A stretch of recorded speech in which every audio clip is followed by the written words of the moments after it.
un valle donde la necedad amenazaba con encender la violencia, una mujer cambió el rumbo de una casa con su voz, su temple y su buen juicio. Esta es la historia de Abigail.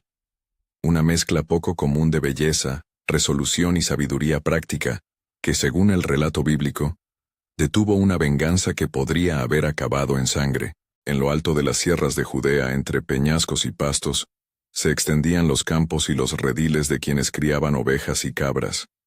Carmelo y la región de Meón resonaban con el ruido de la esquila. Hombres y mujeres trabajando, el olor del vellón recién cortado, el calor del horno y los toneles rebosantes de vino.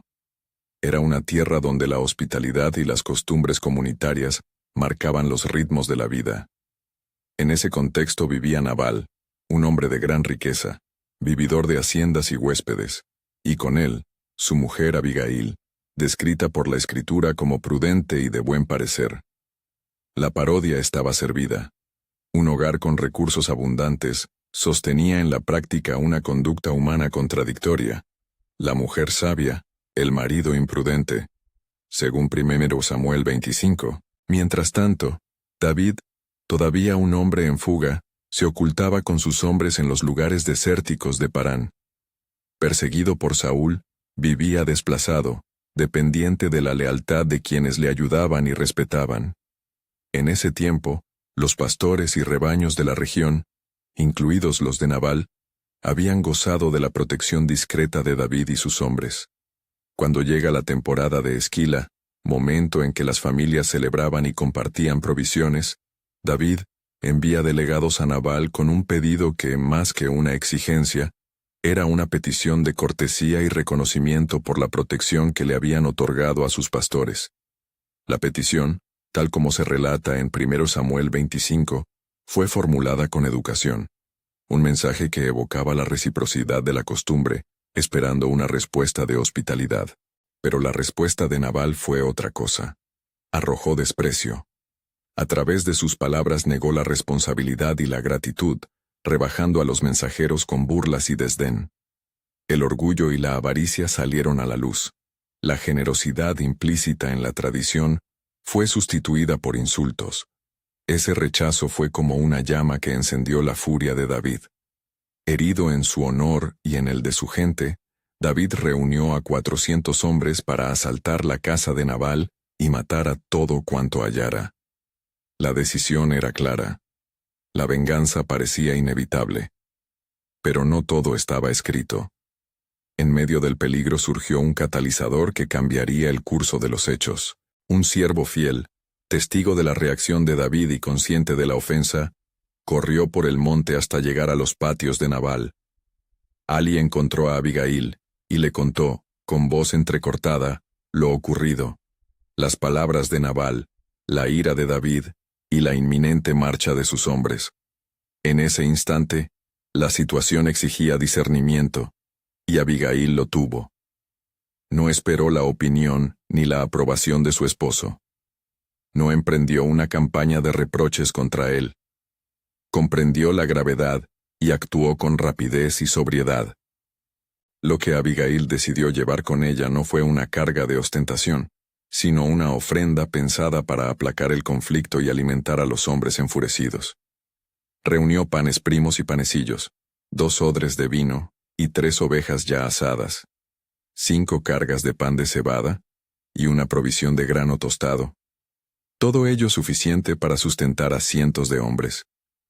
Preparó asimismo abundante vino para refrescarlos y aceite para alimentar la marcha.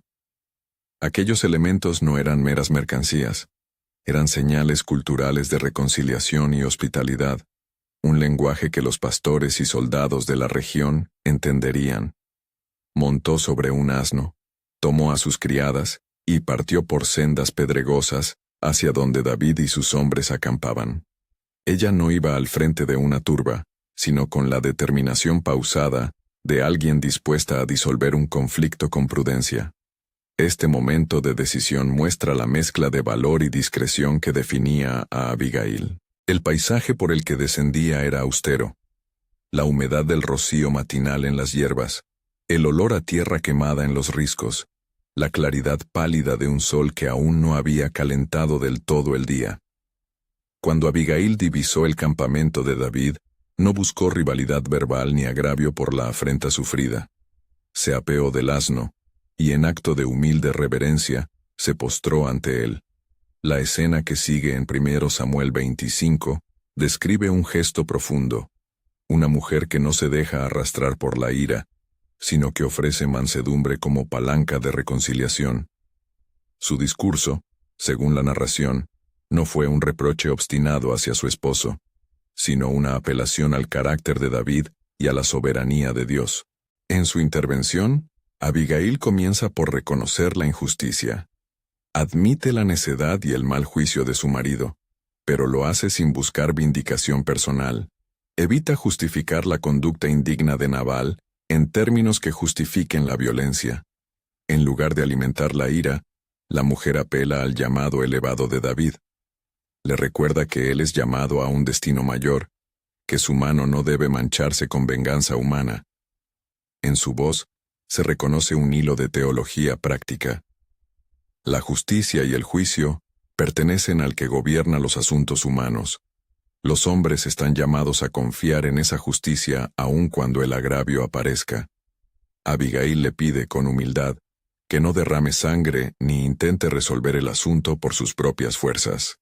Sus palabras contienen diplomacia y firmeza. Ofrece la provisión como signo de arrepentimiento en nombre de su casa, y pide, implícita y explícitamente, que David haga una pausa y permita a Dios obrar. La narrativa registra que su discurso fue eficaz. David, que iba resuelto a la venganza, experimentó un cambio de ánimo. La rabia que había encendido su plan para la masacre se calmó. Reconoció en Abigail no solo una mujer, sino un instrumento de prudencia que Dios había puesto en su camino. David bendijo a Dios por haberle enviado esa mujer para interponerse entre él y la destrucción. Aceptó los presentes que ella traía, y por un momento, la sangre no fue derramada. Este desenlace no es una fábula moralista sobre cómo siempre funciona la persuasión. Es un evento narrado con el peso serio de la Escritura. Una intervención que, según 1 Samuel 25, detuvo la violencia. Abigail, habiendo logrado su cometido, regresó a casa. Encontró a Nabal en estado de embriaguez tras la celebración de la esquila, insensible y perdido en el derroche. Esperó hasta la mañana siguiente, cuando él estaba sobrio, y le contó lo sucedido. La ofensa, la ira de David, su propia salida y la manera en que, con humildad, había prevenido la sangre. La reacción de Nabal fue una mezcla de sorpresa y un tipo de parálisis moral. Su corazón no se alzó para reconocer la gravedad de su gesto. Días más tarde la Escritura registra que Nabal murió. El texto dice que su fallecimiento ocurrió, y que su ánimo se quebró. La narración se mantiene sobria, sin juicios sensacionalistas, simplemente informando el hecho. 1 Samuel 25, 38, 39. No corresponde al relato hacer de esa muerte una fórmula social aplicable. Lo que las Escrituras dejan es el hecho y sus consecuencias. La casa quedó sin el jefe, y David pudo, con el tiempo, unir su vida a la de Abigail. Poco después, David envió mensajeros e hizo saber a Abigail su oferta de matrimonio. La Biblia narra que ella aceptó y se convirtió en su esposa.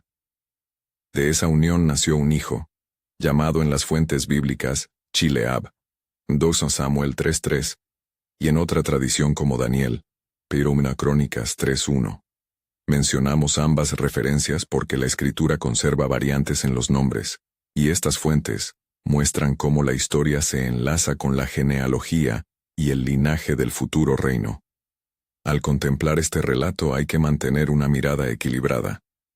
No se trata de una lección para manipular a otros, ni de una garantía de resultados cuando alguien actúa con bondad.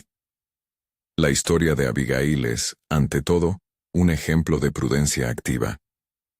Varias enseñanzas se desprenden del texto, y conviene desgranar algunas con cuidado.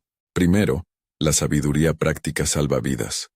Abigail no era una estratega de salón, era una mujer con sentido de la realidad, que supo evaluar la situación y emplear los recursos de que disponía para evitar un desastre. Su inteligencia no se manifestó en discursos académicos, sino en la elección de palabras y en la disposición de presentes concretos que hablaban el lenguaje de reconciliación de su tiempo.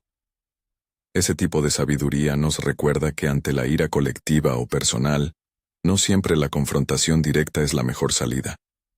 A veces la prudencia, la humildad y la acción concreta pueden abrir un camino distinto. Segundo, la humildad puede anular la violencia. Abigail no reclamó su honor. No buscó venganza ni exhibición pública. Se puso en una postura que buscaba el bien mayor. Su humildad fue estratégica, pero no manipuladora. Fue expresión de una convicción profunda de que la violencia destruye, y que el llamado a la grandeza de David requería una conducta que lo preservara de mancillar su futuro con sangre. En la iglesia y en la sociedad, la humildad que busca la paz es una fuerza transformadora.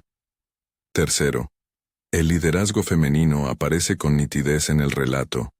Abigail muestra que las mujeres, aun en contextos sociales donde el poder formal estaba mayoritariamente en manos de hombres, ejercían influencia decisiva. Su valentía no fue escandalosa ni ruidosa. Fue una valentía serena, reconocible en el modo en que asumió la responsabilidad cuando el peligro se acercó. Para quienes buscan modelos de liderazgo en la Biblia, Abigail es una figura que combina juicio moral, valentía y servicio. Cuarto, el relato plantea una reflexión sobre los límites de la venganza humana y la confianza en la justicia de Dios. Abigail no pidió a David que olvidara la injusticia. Le pidió que no tomara la espada en su propia mano. Su apelación fue, en última instancia, a la soberanía de Dios para juzgar justamente. Esto no implica una pasividad irresponsable frente al mal, sino una ética que reconoce que la violencia retributiva es una peligrosa tentación que puede empañar la justicia y el carácter de quien la ejerce. Ahora bien, desde la aplicación práctica contemporánea, es posible extraer paralelos útiles, siempre cuidando no convertir la historia en una fórmula mágica. Aplicación 1. Paralelo práctico. Cuando una ofensa o un conflicto amenaza con desbordarnos, antes de responder con ira, es sano detenerse y preguntar, ¿qué busca mi respuesta? ¿Reparar, humillar, proteger mi honor o evitar daño? Abigail eligió proteger vidas. En una oficina, en una familia o en una comunidad de fe, la prudencia que evalúa consecuencias y busca soluciones creativas suele producir mejores resultados que la reacción impulsiva. Aplicación 2. Paralelo práctico. La hospitalidad y la ofrenda pueden ser formas poderosas de reconciliación. No se trata de comprar la paz, sino de ofrecer signos concretos de buena voluntad que faciliten el encuentro. Un gesto de generosidad, una palabra humilde y una acción concreta pueden abrir la puerta a la reconciliación, donde la palabra dura solo cerraría caminos. Obviamente, esto no sustituye la justicia ni anula la responsabilidad. Simplemente añade una herramienta al repertorio moral, cuando la situación lo permite. Es importante subrayar límites. La historia de Abigail no enseña que siempre la mujer deba actuar sola, ni que quienes sufren injurias deban aceptar la humillación como método. Tampoco promete resultados automáticos. Abigail actuó dentro de su contexto y logró detener la violencia con una mezcla de coraje y prudencia. Eso no convierte su camino en una receta. Cada situación humana tiene singularidades éticas que exigen discernimiento. Volvamos al corazón de la narración. Lo que hace legendaria a Abigail no es solo la efectividad de su intervención, sino la coherencia de su carácter. Belleza acompañada de cordura, hospitalidad unida a firmeza, humildad que no se confunde con pasividad. Ella encarna una valentía que no se alardea ni busca recompensa inmediata, y una sabiduría que entiende el peso de las palabras y de los gestos. Al abandonar la posibilidad de humillación pública en pro de una solución que preservara vidas, Abigail actúa como líder no por título sino por acto. La secularización de este relato, cuando se reduce a técnicas de persuasión, empobrece su alcance. El texto bíblico no solo cuenta un triunfo pragmático, revela que la sabiduría está ligada a una mirada teológica, la convicción de que Dios tiene la última palabra sobre justicia, y que la agresión humana puede ser detenida por instrumentos inesperados. Abigail, mujer de casa y de juicio firme, se convierte en instrumentadora de la paz porque supo confiar en ese orden mayor sin renunciar al uso responsable de los medios a su alcance. Al considerar la figura de Nabal, tampoco conviene caricaturizarlo. El relato lo muestra como un hombre que, a pesar de sus recursos, deja aflorar la necedad, el orgullo, la ceguera ante la decencia común y la soberbia que lo conduce al aislamiento. Su muerte, registrada en la Escritura, es presentada con seriedad y sin gusto morboso. La lección no es celebrarla, sino advertir sobre las consecuencias humanas de negar la responsabilidad comunitaria. Las decisiones de egoísmo a menudo terminan aislando y destruyendo. Para quienes escuchan y meditan en esta historia hoy, hay 3 prácticas concretas que podemos intentar cultivar. Primero, cultivar el discernimiento sobre cuándo intervenir y cómo hacerlo. Segundo, aprender a hablar con humildad y firmeza cuando se busca una salida pacífica. Tercero, reconocer que el liderazgo puede surgir en lugares modestos, y que la valentía a menudo tiene rostro cotidiano. Al terminar, volvamos al título que nos guía. La increíble sabiduría y valentía de Abigail. La palabra increíble no busca exagerar, sino resaltar la sorpresa moral que produce este relato. En un mundo donde el poder suele expresarse a través de la fuerza, aparece una figura femenina cuyo juicio y coraje cambian un destino. Abigail no obtiene su influencia por títulos ni por demostraciones públicas. La gana por su tino moral y su disposición a actuar cuando era necesario. Si esta historia resuena en ustedes, les invito a suscribirse y a compartir en los comentarios quién, en la Biblia o en su propia vida, les recuerda a Abigail por su sabiduría en tiempos de crisis. Nos ayuda mucho saber qué personajes inspiran su fe y su práctica cotidiana. Para cerrar, recordemos que la Escritura no nos presenta a Abigail como figura aislada, sino como parte de la trama que conduce al establecimiento de un reino y a la formación de una genealogía. Su matrimonio con David y la descendencia que tuvieron, mencionada como Chileab en 2 Samuel 3:3 y como Daniel en 1 Crónicas 3:1, forman parte de esa historia mayor. Pero aún sin fijarnos en las consecuencias dinásticas, su gesto permanece como una lección sobre la potencia del juicio sensato y el valor humilde. Lleven consigo esta imagen. Una mujer bajando de su asno al amanecer, con cargas sencillas pero significativas, arrodillándose no para suplicar privilegios, sino para sostener la vida de su gente. Que esa escena nos inspire a hablar con prudencia cuando la ira nos llama a actuar, que nos recuerde que la valentía verdadera se mide muchas veces por la capacidad de contener la violencia y abrir caminos de reconciliación. Si esta historia tocó su corazón, compartan este video, escriban cómo aplicarán hoy la prudencia de Abigail en su vida, y acompáñennos en el próximo estudio, donde seguiremos descubriendo personajes bíblicos cuya fe y juicio nos desafían y nos alientan.